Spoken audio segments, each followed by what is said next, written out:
So hello' friends welcome to my YouTube channel technical Ahmed.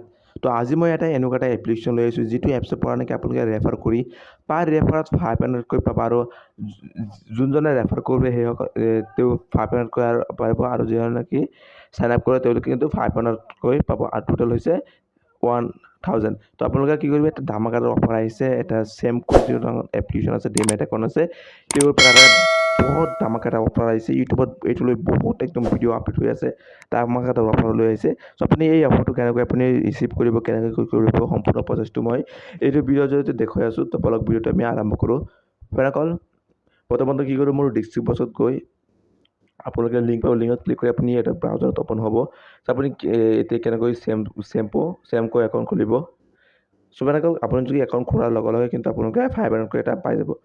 প্ৰথমতে আপুনি কি কৰিব, লিংকটোত ক্লিক কৰি আপোনালোকে চাইন আপ যিখন অপশ্যন আছে এইটোত চাইন আপত ক্লিক কৰিব আৰু এতিয়া আপোনাৰ নামটো ইয়াত কিন্তু আপোনাৰ নামখন দিব আৰু ইয়াত ইমেইল আইডিখন দিব আৰু তলত আপোনাৰ কিন্তু মোবাইল নম্বৰখন দি দিব। ইয়াত আপোনাৰ মোবাইল নম্বৰখন দি আপোনালোকে কি কৰিব, চাইন আপ যিখন অপশ্যন আছে চাইন আপ নাও আপুনি ইয়াত ক্লিক কৰিব। তো আপুনি ইয়াত বহাই দিব। চ' আপোনালোকে কি কৰিব, ইয়াত আপোনাৰ ডিটেইলছবিলাক বহুৱাই আপোনালোকে চাইন আপত ক্লিক কৰিব। চাইন আপত ক্লিক কৰাৰ লগে লগে আপোনাৰ মনত কিন্তু এটা পেজ অ'পন হ'ব। আপোনালোক অকণমান সময় ৱেইট কৰিব। তাৰপৰা মই যিটো মোবাইল নম্বৰ দিছিলে ইয়াত মোবাইল এটা OTP আহিব। আপুনি কি কৰিব, আপোনাৰ যিখন মোবাইল নম্বৰ দিছিলে OTPটো আপুনি ইয়াত এণ্টাৰ কৰি দিব। তো মোৰ মোবাইলত OTPটো আহি গ'ল। চ' এনেকৈ OTPটো এণ্টাৰ কৰাৰ পাছত আপুনি কি কৰিব, ভেৰিফাই যিখন অপশ্যন আছে এইটোত ক্লিক কৰিব। ভেৰিফাইত ক্লিক কৰাৰ লগে লগে কিন্তু আপোনাৰ মোবাইলত আৰু এটা পেজ আহিছে। ইয়াত আপোনাৰ ইণ্টাৰ ইউৰ গেট ষ্টাৰ্ট, আপুনি ইয়াত ইণ্টাৰ পান নম্বৰ বহাব লাগিব আৰু ইয়াত তলত আপুনি কি কৰিব লাগিব, আপোনাৰ যিখন পান কাৰ্ড আছে পান কাৰ্ডৰ যিবিলাক ডেট অফ বাৰ্থ যেনেকুৱা আছে ছেম টু ছেম আপুনি ইয়াত ডেট অফ বাৰ্থ বহাই দিব। তো ফ্ৰেণ্ডছ মই ইয়াত মোৰ পান কাৰ্ড বহাই মই ডেট অফ বাৰ্থখন বহাই দিছোঁ। চ' ফ্ৰেণ্ডসকল আপোনালোকে কি কৰিব, ইয়াত মই ডিটেইলছবিলাক পান কাৰ্ড আৰু ডেট অফ বাৰ্থ বহাই দিছোঁ। এতিয়া মই নেক্সটত ক্লিক কৰিম। নেক্সটত ক্লিক কৰাৰ লগে লগে মোৰ মনত আৰু এটা পেজ অ'পন হ'ব। চ' ইয়াত আপোনাৰ ইনকাম কিমান, মোৰ ইনকাম কিমান ইয়াত ধৰি আছে। তো মই ইনকামত ক্লিক কৰাৰ লগে লগে মই প্ৰথম 1ৰ পৰা 5 লাখ দিছোঁ। তাৰপিছত আপোনাৰ অকুপেশ্যন ডিটেইলছ, আপুনি কি কৰে, ষ্টুডেণ্ট না গভৰ্ণমেণ্ট ছাৰ্ভিচ যিকোনো এটা দিলেই হ'ল। তো মই আদাৰ্ছত দিলোঁ। দিয়াৰ পাছত মই নেক্সটত ক্লিক কৰি দিছোঁ। ক্লিক কৰাৰ লগে লগে আপোনাৰ মনত আৰু এটা পেজ অ'পন হ'ব। ইয়াত কিন্তু আপোনাৰ ভেৰিফাই ইউৰ ইমেইল এড্ৰেছ, আপুনি যিখন ইমেইল এড্ৰেছ দিছিলে সেই ইমেইলত এটা OTP আহিব আৰু এই ইমেইলটো ভেৰিফাই কৰিব লাগিব। আৰু যিখন OTP আহিব ইমেইলত, এই OTPটো আপুনি ইয়াত বহাই দিব। তো আপোনাৰ ইমেইলত চাওক এটা OTP আহিছে, মোৰটো আহি গৈছে OTP মোৰ ইমেইলত। ফেৰক মই OTPটো এণ্টাৰ কৰাৰ পাছত ইমেইলৰ যিখন OTP আহিছিলে এই OTPটো মই এণ্টাৰ কৰি দিছোঁ। এতিয়া ভেৰিফাই ইউৰ বেংক ডিটেইলছ, আপুনি কোনটো বেংক দিব, যিখন বেংক একাউণ্ট দিব সেইটো আপোনাৰেই হ'ব লাগিব। তো মই মোৰ পাঞ্জাৱ নেশ্যনেল বেংকৰ দি আছোঁ। চ' ফেৰকল মই ডিটেইলছবিলাক কৈ মই নেক্সটত ক্লিক কৰি আছোঁ। আপুনি আপোনাৰ বেংকৰ ডিটেইলছবিলাক বহাই দিব। চ' ইয়াত এটা মেছেজ আহিছে, আপুনি কি কৰিব যে আপোনাৰ নামখন বেংকৰ সৈতে ছেইম আছে নে নাই। তো আপুনি কি য়েছত ক্লিক কৰি দিব। য়েছ দিছ ইজ কাৰেক্ট ক্লিক কৰিব।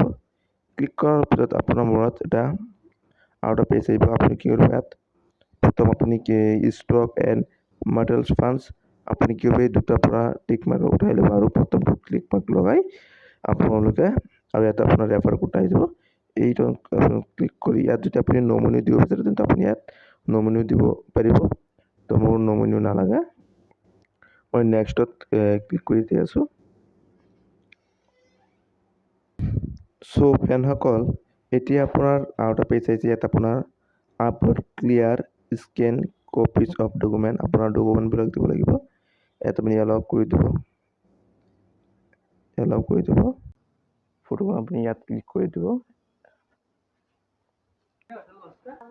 চ' ফ্ৰেণ্ডসকল মই মোৰ ফটোখন কেপচাৰ কৰি লৈছোঁ। তাৰপিছত মই এতিয়া মোৰ ছিগনেচাৰ যিটো আছে এইটো ছিগনেচাৰ আপলোড কৰিব লাগিব। আপোনাৰ এটা বগা কাগজত আপোনাৰ ছিগনেচাৰখন আপুনি কৰি ল'ব পেপাৰত। চ' মই এতিয়া ছিগনেচাৰখন মোৰ কেপচাৰ কৰি আছোঁ। মোৰ ছিগনেচাৰ মই এতিয়া আপলোড কৰি দি আছোঁ। চ' এতিয়া মোৰ ছিগনেচাৰ আৰু ফটোখন আপলোড হৈ গ'ল। মই এতিয়া নেক্সটত ক্লিক কৰিম। ক্লিক কৰাৰ পিছত আপোনাৰ মূৰত আধাৰ ই চেণ্ড কৰিবলৈ কৈছে। আপুনি কি কৰিব, আধাৰ ই চেণ্ড যিটো অপশ্যন আছে এই অপশ্যনত আপুনি ক্লিক কৰি দিব। চ' ফ্ৰেণ্ডসকল, এতিয়া মই মোৰ ই চেণ্ড কৰিম। গতিকে আপুনি ই চেণ্ড কৰিবলৈ হ'লে আপোনাৰ ইয়াত আপোনাৰ নামটো অট'মেটিকলি আহি যাব। আপুনি NSDL এতিয়া ই চেণ্ড হ'ব। এতিয়া মই কি কৰিম, এই যিখন ট্ৰানজেকশ্যন কণ্ডিশ্যন আছে এইটো টিক মাৰ্ক লগাই মই ছাবমিটত ক্লিক কৰিম। ছাবমিটত ক্লিক কৰাৰ লগে লগে আপোনাৰ মোৰ আৰু এটা পেজ অ'পন হ'ব। এইটো NSDL অফিচিয়েল পেজ। এইটো আপুনি কি কৰিব, ইয়াত আপোনাৰ আধাৰ কাৰ্ড নাম্বাৰটো এণ্টাৰ কৰি আপুনি এই কেপচাটো ক্লিক কৰি চেণ্ড অ'টিপিত ক্লিক কৰিব। তো মই মোৰ আধাৰ কাৰ্ড নম্বৰটো বহাই আছোঁ। চ' মই যেতিয়া এই চেণ্ড অ'টিপিত ক্লিক কৰি দিছোঁ, এতিয়া মোৰ যিখন ৰেজিষ্টাৰ মোৰ আধাৰৰ সৈতে মোবাইল নম্বৰ লিংক আছিলে, এই মোবাইল নম্বৰত এটা OTP আহিব আৰু মই OTPটো ইয়াত এণ্টাৰ কৰিব লাগিব। চ' ফ্ৰেণ্ডসকল, মই এতিয়া মোৰ OTPটো এণ্টাৰ কৰি দিছোঁ আৰু মই এতিয়া ভেৰিফাই OTPত ক্লিক কৰিম। ক্লিক কৰাৰ পিছত মোৰ OTPটো অলৰেডি ভেৰিফাই হৈ গ'ল। চ' ফ্ৰেণ্ডসকল, আপুনি আপোনাৰ ই চেণ্ড ডকুমেণ্ট ক্লিক কৰি আপুনি ডাউনলোড কৰি ল'ব পাৰিব। আপুনি যিখন ই চেণ্ড কৰিছে এইটো ডকুমেণ্টছটো দেখুৱাই পাইছে। চ' ফ্ৰেণ্ডসকল, এতিয়া কিন্তু মোৰ কমপ্লিট হৈ গ'ল ডিমেট একাউণ্ট অ'পন কৰা। তাৰপিছত মোৰ 2-3 বা 24 ঘণ্টাৰ ভিতৰত 8 ঘণ্টাৰ ভিতৰত মোৰ ইউজাৰ পাছৱৰ্ড আহি যাব আৰু মই পৰৱৰ্তী ভিডিঅ'ত দেখুৱাই দিম আপোনালোকে কেনেকৈ লগ ইন কৰিব পাৰিব। ৰেফাৰ কৰিব। আজিলৈ ইমানেই। Bye bye. ছাবস্ক্ৰাইব কৰক।